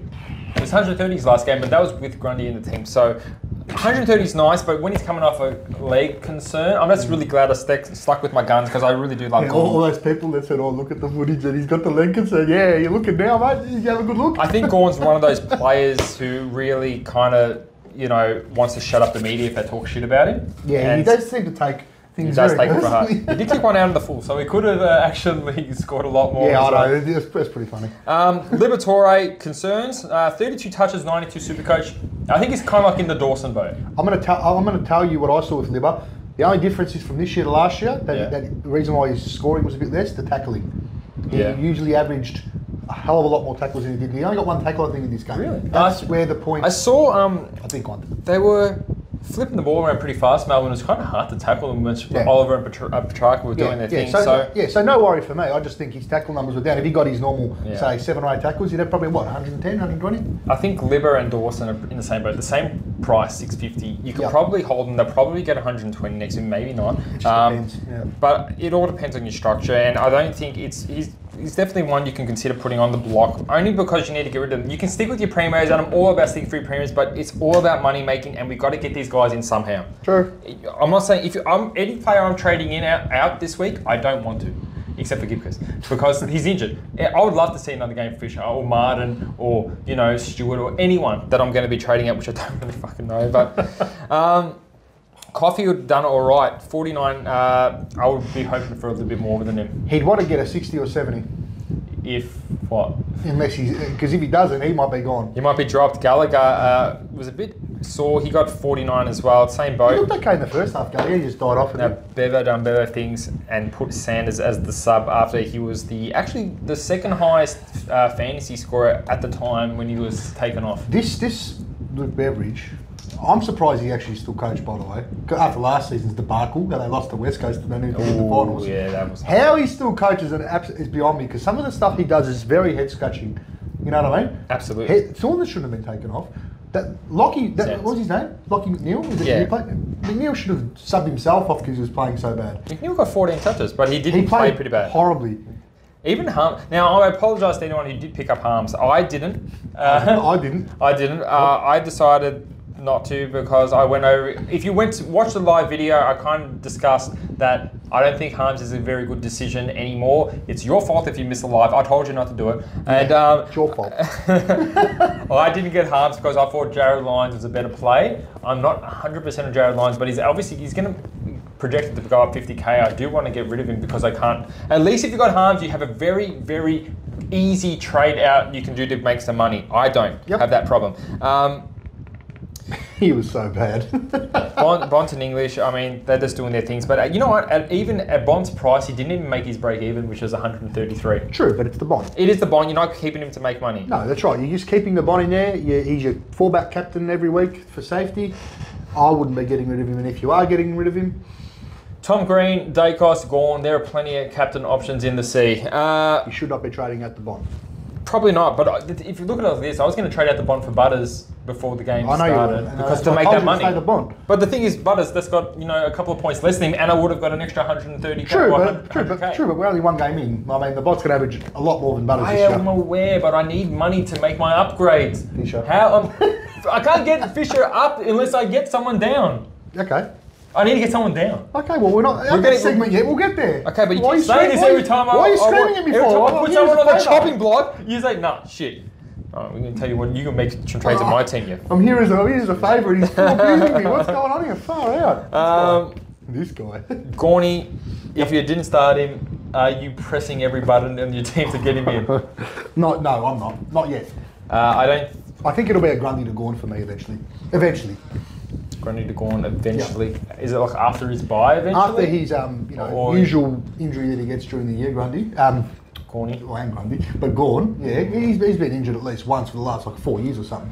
So after that happens and everyone gets off him, then I'll be the one that comes in and swoops in. He'll get injured again. It's a risky year to have him for 12 games or something, or however long you're waiting. Well, the way I see it, I back English to score better, if not on par with him. I think it's Melbourne, from memory, is playing Hawthorn this week. Ned Reeves there for him? He is. Ned Reeves there for him. I kind of think he will kill him. He'll probably kill a lot of ruckman this year. And I don't use it. Yeah, he probably will. The second highest scoring other than Gawn, you take Gawn out of the equation, it's Billings. Billings got 11, started at the sub, then he got 119. He's projected to make some good dosh if he scores 60. He does have the bye. Is Billings a viable trade in? He is. And scary, isn't it? Yeah, I mean... 23 touches and a goal. You just got to remember that sub score that he had last week is only in his system for, what, 1 week? Game, yeah, that's right. So as soon as that goes, he's going to have even a lower break even, and he will be making some cash, and he is a serious trade targeting this week. A serious one. He is serious. Because I liked his role as well. You know, he was floating around, he's getting a lot of the ball, delivering it some nice disposals. I probably wrecked the mic, sorry. But it's all right. Yeah. No, I completely agree with you, and I think Clary is another one. I think he's firming to break a game open and get his 160s. I don't think you'll get him early. I think he's due to lose a bit of money. He's got a 99 and 105 now with 2 games over 30 touches, or 30 touches and over. Clary will be a massive trade-in if he can be around the 580s ready after his bye. I don't think, if you started with him as a big pod, would you trade him out knowing that he's going to maybe lose a bit of cash, or just backing him in? I'd probably trade him out. He's probably going to lose too much money for me. Absolutely, he's really expensive. So yeah, and he still looks, he blows up a bit towards the end of the game. But the thing is, if you do trade Clary, I kind of feel that you need to be mentally prepared if he scores 140 or 130. Yeah, well, like any pod if you trade, like any premier, absolutely. Like Dawson, like whoever else you think. Absolutely. Yeah. I completely agree with you, Jamie. And I don't think there's too many other relevant Melbourne players. If you've got Petrarca, you keep him, you just go on. He got 119. Mm-hmm. There's not really too much else you need to consider for a Melbourne team. I just think Billings is the main one. Gawn is the main one. You like Laurie, and he's no concerns there? Who? What's his name? The rookie? Windsor? No, not him. The other one, Howes, sorry. I think, Howe, if you don't have him, I think you need to trade him in. He's going to make a bit of cash. Marty Hall's one we can watch a week because he missed round 1. Yep. I think that Windsor was more interesting because he got subbed off and still got a 72. So for you, would you rather trade in this week a Billings or a Windsor? Billings. Because he's got an 11 that's going to go out of his system, and he was subbed off. Billings expensive though. More than recent kind of form, Jamie. If you're looking at Billings, he was subbed on. When you're subbed on, they go, okay, we're going to continue with Billings like that. Yep. Windsor was subbed off. He could be dropped. He could be starting a sub. I don't think after Billings' game he's got any risk of that. You'd hope not. And with his scoring, Billings has got an 11 in his name, which once that goes out after round 4, he's going to be making a lot more cash. So I think Billings is a lot. I said to you, champ. Ooh, touching me. This is taking me back to Maddie. So, no, that's what I mean. Yeah, we raised that point a bit earlier. Yeah, I think Billings is a lot ahead of Windsor, even despite the cash difference. So that's it with that. That'd be chocolate. You do love the chocolate. It's pretty good, isn't it? It's not like that fucking cheap $2 shit. I just haven't eaten nothing all day. You weren't giving me chicken or nothing. You know what? Having 25 grams of chocolate is like having a coffee. this one anyway. Not only SuperCoach advice, you get nutrition advice. You get nutrition advice. Port Adelaide, West Coast. Yo, pretty good for the people that picked him. I'll be happy with a 96. I wouldn't be rushing to get him in or out. Danny boy picked Yo. Who? Our father. Oh, good on you, Dad. I mean, I hate the pick. I hate him. I think he's going to get injured. Yeah, I'm not a big fan of it. You know, but he did well. But if you have him, you're keeping him. If you don't have him, you're not getting him. You just hope he doesn't break down before he makes some money. That's right. That's right. Harley Reid, 78 SuperCoach points. If you decide to fade him, you're not too. No, you're not. Not feeling bad. But the kid's for real. The kid's legit. He looked really good. 72% game time worries me. It does, and they obviously protected him a bit. You know what I mean? But they played him prominently on the ball. Yeah, he had a good role. It's just you'd hope that his game time picks up and up and up and up as we go along. I'm just hoping it's not going to be low and like how they've done with Gimby in this first year. Well, if that's the case, and you get more whiff of it next week, might be time to give him the slice. What if he gets a 40 next week? I think you just got to stick with it. You can't really trade him out. 200k plus. I mean, he's just 200k. I think we can stick with him. You know, he's good to pump out some 70s and 80s sometime, and I think it's worth a trade unless you got a team full of Ollie Dempseys. What do you mean we speak about Ollie Dempsey? Why didn't we speak about Ollie Dempsey? Just quickly, definitely a trade option. He looked really good as a forward option. You having him pretty happy. You had him on the field as well. Had him on the field. Had the inside goss there that he was going to do some stuff. Did abuse him 2 minutes into my message. I'm busy the game. You did. Ollie Dempsey. I've got a message every game saying he's so traded. Every different player. Ollie Dempsey, what a man. But look, don't expect hundreds from him. His role was half forward flankish. That's why I came back to that Dursma. He could have a similar game like that one round. So don't expect it if you're bringing him in. But gee, he looked really good. He did look good. I think he's his first couple of kicks though. I was watching the Adelaide game. Absolute clangers. That's why I started abusing him. Oh, okay. That explains. But he did get a 90, so that's pretty 99, good. I think. 99, 96, I was thinking of 99 even. I'll tell you. I thought it was 96. 96, you're right on the money. Well, they obviously downscaled him. But yeah, he was on 99 when I finished watching downscaled him. Cheating. Butters, Rosie, good picks if you have them. I mean, you'd want more from against West Coast. I would if I had them. But they were in second gear. Let's be honest. They were in second gear. They shouldn't be. It's the first round. They should be trying to. They should be going out for blood. They'll cruising. Do you have any of Rosie or Butters? I have Butters. Nice. Okay. Yeah, and they're cruising, so I'm not worried about it. They have another easy game. Richmond's midfield. I think they're going to. I will be there. Go Tigers. Go Tigers. Winesy, any concern? 74% time on ground, 94 SuperCoach. I wouldn't be too unhappy if I was a Winesy. I wasn't unhappy, but I was concerned. Oh, you have a Wines? I have Wines. Okay. And I chose him over Crouch as well. So, only because it was a bit cheaper. Did you listen to Maddie on the podcast and on my advice on Crouch? I don't take Maddie's advice a lot of the time. But in saying that, no, he gives some good advice. He definitely thinks outside the box, Maddie. But he does. I can't wait to show you Maddie's trades or trades? Yeah, or whatever. But projected trades, what we think Maddie's going to trade. I'll tell you what he's going to trade. I've got the gossip. I've got that live. No, look. He was a bit, I don't know, it was a bit, you know what I mean? Like you didn't say the word. 23 touches is not as much. We want like the 29 from him. As usual. Like I mean, he wasn't that much on ground, especially in the first half. He easily. Exactly. The time on ground is a bit of concern, but let's just put it down to Port Adelaide smashed West Coast by about 50 points, and they didn't need to use Winesy as much as they would. Horn Francis got the most CBAs for the game, and he got 112 SuperCoach. Definitely going to increase his average as a superstar player. Pretty sure he did that. I'm pretty sure he did that round one last year. Everyone jumped on him and he followed that up with the 40. He's a young kid. He's just going to get better. And he's just too inconsistent. He's inconsistent. He's inconsistent like any young player. No, Rosie wasn't pumping out 100s on his second year. But he's too inconsistent. And he spends a lot of time forward as well. If he actually, this year, if he's getting the most CBAs, more than Butters, more than Rosie, more than Wines, if he continues to get a similar role to that, I can see him averaging more than Wines. And he's more than Wines. More than Wines. And I reckon he's even cheaper than Wines. Possibly, but... A better pick than Wines. No, I don't think he's a better pick than Wines. If he averages more, he will be. He's inconsistent and he loves clangers as well. I think if you picked Jackson Mead, I think time to get him out. 100. He's at 199. He cost, and he got a 48 SuperCoach, 66% time on ground. Not what we're. Out. Cut. And I think that is it for that game. And I was personally my favourite game because I love watching Freo, and I would love it even more if I kept Sarong. Now, by this point of the weekend, I was over football. So I turned it off and I started watching the Monday Night Wars. WWE versus WCW. That's disappointing. Talk to me about what happened in this game. Like, I was watching it and I'm just thinking to myself, you know what? Sarong had like fucking almost 30 So to half time. when I saw that and I saw Luke Young, I was looking at myself and I'm thinking, far out. Luke Ryan. Hayden Young. I was looking outside the window thinking, that tree is good. Just the I think Brayshaw's wing roll was a bit over-exaggerated. He did have like this third most CBAs for that. Fife did have more CBAs than Brayshaw. I think it was Fife. Check this out. Sarong had the most. Then it was Fife. Okay, and then it was Brayshaw. Then it was Hayden Young. Hayden Young's score is concerning. How much though? Now, this is what I want to ask you because I didn't really know. Oh, please. I love Freo too. Okay.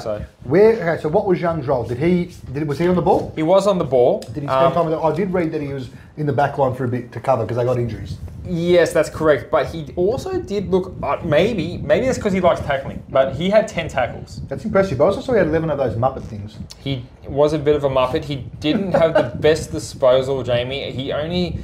24 touches and 10 tackles usually get you 100. Yes. Now, he wasn't very good with his disposal, and it kind of looked like he was following Dunkley, or Dunkley was following him, or they're following each other. I don't really know. So you're saying he might have potentially had a bit of a tagging role? Maybe like a real loose one. He did touch the ball 24 times, but his score obviously wasn't too impressive. Fife, however, on the other hand, is incredibly impressive. He looked really good. And the most impressive thing about Nat Fife, and you're talking about an injury-prone player, guess how much % time on ground he had? I think I saw it was in the 80s somewhere. 86. That is huge for any midfielder, and the amount of midfield time he played was really impressive.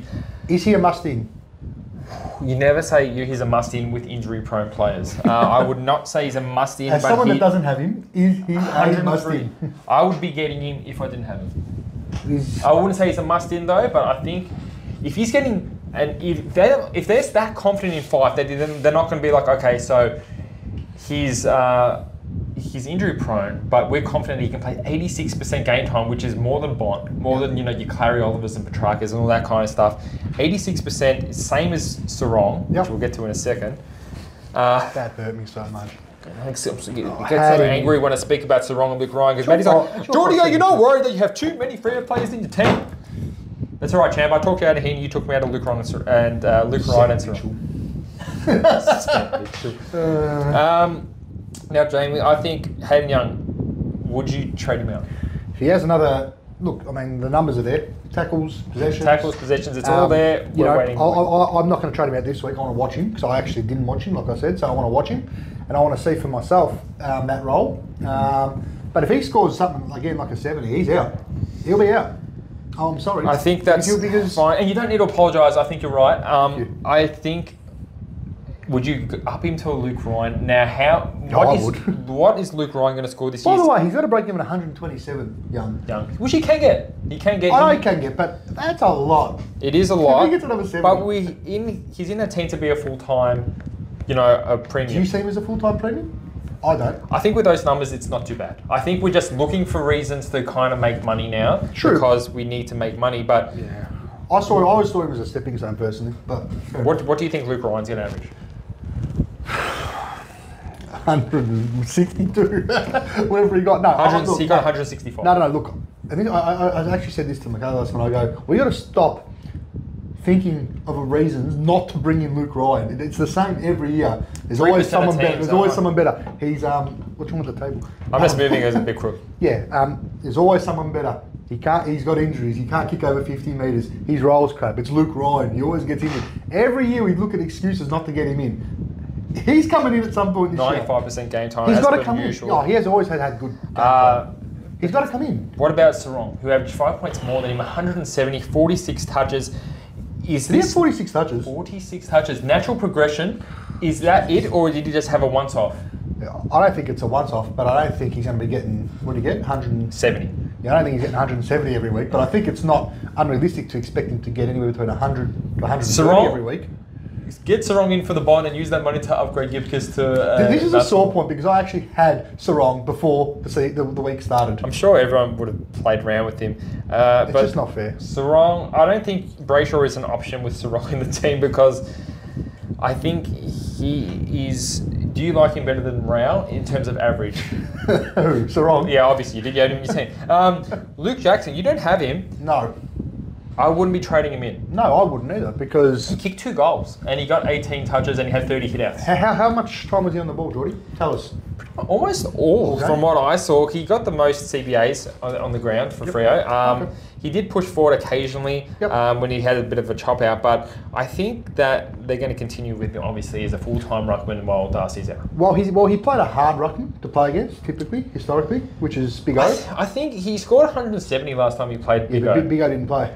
You're talking about last time they played Big O. Oh, wasn't Big O not playing? That kind of makes sense because I think his hitouts weren't really to advantage a lot. If they were, he would have got a lot higher than 113 with 2 goals, 18 touches. Yeah, no, look, it was impressive, but you know, you just got to think like that. Sean Darcy is rumoured to be, what, 3 weeks away, 2 weeks away? I'll wait for the injury list to come out. It could be out now, but we'll see what Fremantle updates the injury list with. But until then, I think obviously people who don't have him don't get him in, and people who do have him don't trade him. Or is he a viable trade out just because you want to make some money if you've got no other options, Jamie? Look, if you want to make some money, I guess so. You could, yeah. Would you do that? Is that something you're considering? Would you consider it? No, maybe. I think we got to just back him in. Yeah. But that's pretty much it for Freo. So I just, except for Sharp, he was almost laid in. He was on the extended interchange. He got 70 SuperCoach points. If he gets another 70, did he impress you though? His role? I think what impressed me is 3 injuries to Freo's players. Warner, yeah, well, he's not going anywhere soon. Cox and Oscar Mack. So he's going to be staying in the team even when O'Meara comes back in, I think. So 18 touches, he looked fine. Yep. And I think if he gets another 70, he's going to be making a lot of cash. Yeah, and potentially could come straight in for Jai Clark. Absolutely. If Jai Clark gets not named. We won't talk about the Brisbane Lions too much. Lions started on 0 SuperCoach and then got his way up to an 8. Do you want to hear something funny? I didn't tell you this. What's that? The guy messaged me and he goes, Geordie and Matty both got Lions. Ha ha ha ha ha ha. And he's on -3. He was on -3, but then he had an 81.3 quarter. So 3 quarters to get 81. He got 25 touches. Yeah. And now he has his bye. I was hoping for a little bit more with Neil out, but he did touch the ball 25 times. He's pretty good. I mean, he's going to make money. He's got a 70% time on ground though. It always pisses me off with him. He never gets... And Lockie Neal wasn't playing. That's concerning. If he's getting 70% of time of Lockie Neal not there as well. I think it's more his own personal fitness than anything else. Because when he was a premium, he was still getting similar amounts of time on ground. Has he had an interrupted pre-season? Well, he was covered in bandages during the game, so maybe... okay, maybe he's hurt. I don't think there's too much. The Lions have the bye, so there's not really much to talk about. If you have him, I think you keep him. And someone we didn't speak about from Suns, this is the last player, we're pretty much done. These Suns again, I swear. Tom Berry. Yes. Tom Berry? Thomas Berry, yeah. He got 100 SuperCoach. He's projected to make 100K within 2 weeks. That's if he scores 50s. He will make 100K. Look, before he got that 100, he got 6 touches.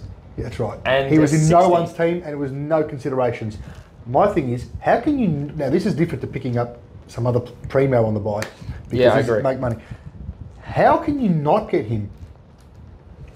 How can you not? Because I'll give you the devil's advocate, and I'll tell you the reasons not to pick him. Okay, tell me. He got 6 touches in his round 1 game, right? And he got a 60. Okay, yep. Those 6 touches could have easily been a 30. Correct. Now, if he gets a 30 and a 30, he'll make about maybe 60K. Yep. And that's all he's going to make, and you're stuck with a 220K dud on your bench. Well, not 220K. Yeah, because he's 160. He's 160K. He's 160, is he? You sure? Yeah. He's a bit more than that. I'm pretty sure Tom Berry's 160. Okay, yeah. Right. Maybe you're thinking of Sam Berry, but he's 160K. Okay. He's got a 66 and a 100. He's projected to go up to, he's going to make 100K over 2 weeks if he scores around 55, 58. Which shouldn't be too much to ask, you think? It isn't too much to ask to make 100K in that, but keep in mind you're going to be waiting 3 weeks to get there because he has the buy. So Correct. He's going to play this week. You're going to get your 50K. You're going to get your 58K. Yeah. He's going to score whatever he scores. Then he's going to have his buy. Then you need to wait. If you're going to get him, it's going to be this week.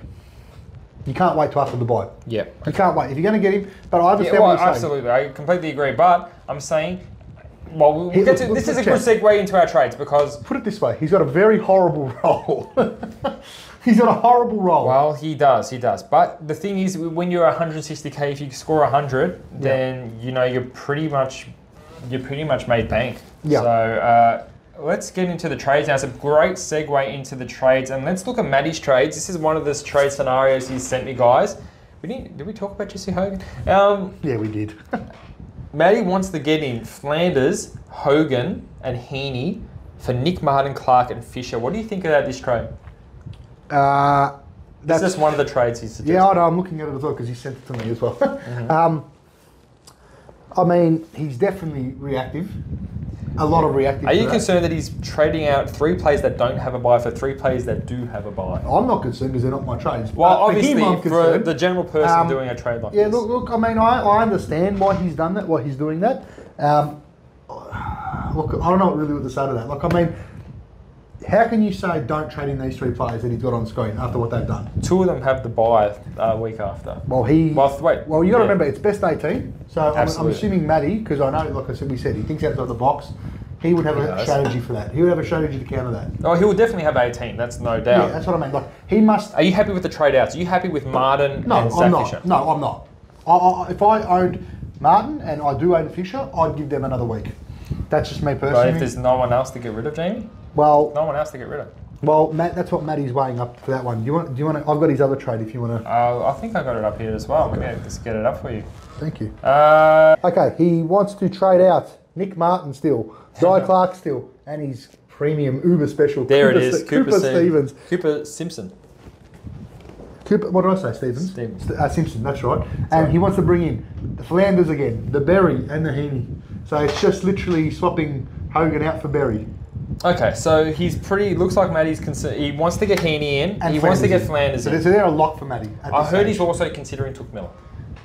Look, I mean, like I've said in this video, Geordie, I mean, how can you not trade these players in? I understand the buy, you know, some people will, like they're reacting to these massive scores, you know. Will this trade look as good next week if these players get an 80? If Tom Berry does, yeah, absolutely. Tom Berry, but the primos, you know what I mean? No, it won't. But that's the thing, though. We're picking them because we think they're going to continue this kind of score. Okay, so I'll ask you, do you like these trades that he's proposing? I don't hate them. I've seen his team, and I really think he shouldn't have got Cooper Simpson, and the fact that he's getting rid of him is a plus. I think Cooper Simpson for Berry could be a no-brainer for Matty. Can he afford that without doing these other trades? I think he does because he got rid of half his team. Got rid of 5 for Cooper Simpson. So if I was Matty, I'd probably bring in 5. I'd probably bring in 5 because he doesn't have the buy. 103 score already, and Freeman I think is playing North Melbourne. I could be wrong, but I think. Yeah, those trades, obviously, all those players are going to go up in price, so that's why he's picking them. So I don't mind them. My trades, however, let's get that off the screen. It's not. I don't want to look at it anymore. I don't know what I'm doing, but I am considering the same player. I am considering Hogan. Yep. I'm considering Heeney, and I'm considering Tom Berry. Yep. I'm not considering Flanders. I'd rather just pay an extra 40k and get him without the buy. Yep. I'm not considering Took Miller, Rao, anyone like that. Okay. Yep. Okay, so you're in the same boat really as Matty. Who I'm getting rid of? Like, who can I get rid of from this team? I really don't know. Who would you get rid from my team? If I was, because one trade I will make, and I will tell you guys, it's going to be Gibcus up the Musmore. I just need to get some money because there's no other defender rookies that. Look, I mean, it's not a bad team. I mean, if you're looking for money, I still think you go Fisher down. I've said this to Fisher down to who? Berry. Yeah. And what? Play Berry and Sexton on this. No, you don't have to play them both. You've got Wilson there. He can play. But where else are you going to get the money from? Who else am I going to upgrade? Okay, let's be honest here. The only players you can really get rid of from this team at the moment, if you really wanted to, were a Stewart. Yeah. Young. Yeah. Yeah. Nick Martin. Yeah. And Fisher. The thing is, I want to watch them all again. I know you do, but you're telling me you want to bring these players. I know, because you need to make some money. Someone's got to make Jesse Hogan. Yes, Jesse 160 against West Coast, and I'm all in. Jesse Hogan loves to smoke more than me and Matty, by the way. He does. Glad I'm not doing the podcast with him. So these are the players I'm considering, guys. I'd love to hear what you're considering. Write your trades in the comments section, and we will tell you who you reckon is who we reckon is the best one. I would love to be. Put them in the comments. We want to see what you guys can come up with and your feedback and what you guys are doing. Help us help you. Captain options, Jamie. I think it's a no-brainer. Nick Dacos, first game of the round. There's also Green, is the last game of the round. Dacos into Green's a pretty smart pick. Dacos into Hogan if you have him. Dacos into Bont. Would you consider a Bont against the rampaging midfield of the Gold Coast Suns? Yes, of course I would. Because I just think with some games, you know, there's only 3,300 SuperCoach points to go around. There's going to be a lot of big scores probably, and that could take away from some of the. But I'm going to tell you something. If you're going to have Bont in your team and he's 730k, whatever. Oh, that chocolate's gone straight to the old guts. Then he's got to be a captain option. It just makes sense. He'll be a captain option for me, definitely. But I think Nick Dacos is the logical vice captain. But what if you want to go something spicy? You don't have Tom Green, though. But if you did have Tom Green, I think it's spicy. But no, as like a vice captain. If you don't want to go, hey, everyone's going to go Dacos. If you want to go something a little spicy, who do you want to have? A bit of a point of difference, Captain Jamie. All right, let's get up. Your vice, not captain, your vice. Yeah, a bit of a spicy. Spicy. Well, I'm going to tell you right now, this is not that spicy. It's not Zach Fisher, is it? I see you looking at the North game. No, it's Sarong. Fremantle versus the Kangas. That's a bit spicy. Oof. That just excites the loins a little bit. That just excites the loins, hey? I think that's not a bad one. Gorn. Who's he playing? Reeves. I thought he had trouble with Hawthorn. I think maybe Grundy might have been in the team. Does Gorn? I think he did score 91 last time. Does Gorn have trouble with Hawthorn? Get in the comments and tell us. Well, 91 Supercoach, I think he got How last do you know time. That? I just remember things. I could be wrong. Let me know if I'm wrong. Don't let me know if I'm wrong. There is Sydney versus Essendon, so Heeney could. Would that be the most outlandish thing to do? It wouldn't these days because he's just killing it. What about Merritt, Jordy? Would you consider him a nice little sneaky vice there? The Sydney tag. I don't think I would. I would consider Merritt because I see too hot form as well. Butters against Richmond is too tantalising. Let me tell you something. Toronto and Hopper are locking him up. Don't worry about him. Oh, because they play accountable football. Butters. There is so many good options this week. Yeah. English should run wits off his feet, but I'm just scared about how many big scores they could be in that game. There's so many. Is that who English has this week? Yeah. He's not going to win a hit out. But, that's not good. And then there's another smoky, Briggs versus Williams, but that's a more. But you got to consider everyone that plays West Coast. Absolutely. Let's be honest. Yeah. Would you, if you had Hogan, would you consider Hogan captain or Tom Green captain? There is no way, as a respectable Supercoach player that knows what I'm actually doing, that introduced you and Matty to Supercoach, would I ever... Yeah, remember? No, me and Matty were playing even before you were around. Matty, put in the comments. You know what's going on. Me and him were in our own league. You weren't even in that league. I got you and Matty to Supercoach, if you forget. That many years ago. Anyway, Hogan or you don't... You couldn't... Hogan. Get in the comments, Matty. As a respectable Supercoach player, no, I couldn't put him, no. Because he'd have to be captain as well, wouldn't he? Yes. No, absolutely not. No. Respect this! Okay. All right. Now that's the captains. That's the trade options. If you haven't subscribed, what the hell are you doing? Why haven't you subscribed? Because we are actually doing a giveaway. For all our subscribers, we're going to get everyone's name that wants to be included in this soon. We'll be posting on Facebook. Only for our subscribers. Ooh. The winner will be request to show how long you have been a Super subscribers for. And league code for our league code, only for subscribers, 523877. What's that number again, Jordy? 523877. It's really good because I see a lot of the other content creators, they have a huge thousands of people. There's not that many in this because I'm not giving it out easily. I'm only giving it to the guys that watch it, not even putting it on the screen. Sure, that's because we're not leeches for likes and comments and stuff like some other people that will not be named. I'm happy to name him, but I don't want to get him into trouble. You know who you are. And guess what? It costs you $0 to be subscribed. Just click the button. Now. It's free, guys. Just do them a favour. And you can win some merch. And Jamie, you can get that SuperCoach beanie that you've always wanted. I wanted it really during this podcast because I'm literally freezing. $39, free shipping to anywhere in Australia. That's $10 out of my own pockets. It's cold, guys. It's cold in here. The aircon's still going. And also, I've got a question for you. Seriously, question. And this has come from a couple of your couple of your followers that don't get a chance, access to, they don't break your balls like other random people. Yeah, please help me. They want to know, when are these singlets coming out? When are the hats coming out? When are the shorts, the t-shirts, the real stuff you want to wear in summer? I've had buy some beanies and we might be able to afford some of the other the products on there. The only reason people are buying beanies in summer is they're sitting in this room with this aircon on. That's because I'm going to invite you all guys over. Freezing. Nah, 40 bought a beanie. He's fucking loving it. And he sent me a picture of him wearing the beanie. 40, you're looking schmick. Slim has bought a polo, and Slim's in Bali wearing the polo. But they're great. I mean, they're great. They're great products. But where are the t-shirts? Where are the hats? That's not me. That's what the guys are asking me. Jamie. We want to see some t-shirts. I would love to come here in a single today. Jamie, this is a polo podcast or a jumper podcast. And hey, Jordy, are you licensed by the... are you licensed by SuperCoach? Shut up,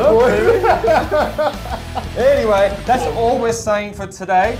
Hopefully. I think this has been a real long one. So guys, see you later. Subscribe. Get in the comments. Mum, Dad, I know you're watching this, so hi, how you doing? Get in the comments. Love you, Mum, love you, Dad. Get in the comments, tell us what you think, guys. Love you, Wahab. How much you think. Love you, Brucey. Love you, Oka. Love you, CJ. Huh? Your friend? I subscribe to you and they bloody one coffee. Love you, buddy. Love you, Doc. Love you, Don't love you, one coffee worth of chocolate. See you guys. Woo!